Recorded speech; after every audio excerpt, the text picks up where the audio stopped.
Studio कमोरिया। DJ मिट्ठू राजा परसोनी। Mix वा हरिओम बिहारी।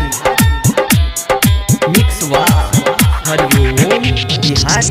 जवान कजली न जुलिया के याद आब जान स्कूलिया के याद आब माल स्कूलिया के। जवान जुलिया न कजली के याद आब जान स्कूलिया के। सपना में आब छै बड़ी तारा पाब छै छम छम बाजे छै पयलिया के।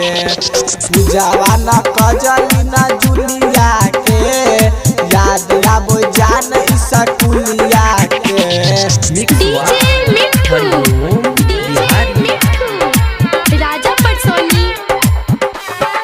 याद आब जान स्कूलिया के याद आब माल स्कूलिया के।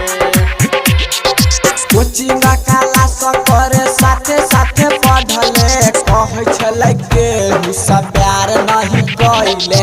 कोचिंग क्लास करे साथे साथे पढ़ले कहे छलै के सब प्यार नहीं कइले। कैसे भूला जाई ऊ गलिया के याद आब जान स्कूलिया के याद आब माल स्कूलिया के। जवान दुनिया न कजली के याद आब जान स्कूलिया के याद आब जान स्कूलिया के याद आब जान स्कूलिया के। डीजे मिट्ठू राजा परसोनी। मिक्स वा हरिओम बिहारी। मिक्स वा हरिओम बिहारी। आके परदेश मोरा लागे नहीं मन हो धक धक करी जब सोची धरा कर हो। आके परदेश मोरा लागे नहीं मन हो धक धक करी जब सोची धरा कर हो। गायक हरिओम बतिया के याद आब जान स्कूलिया के याद आब माल स्कूलिया के।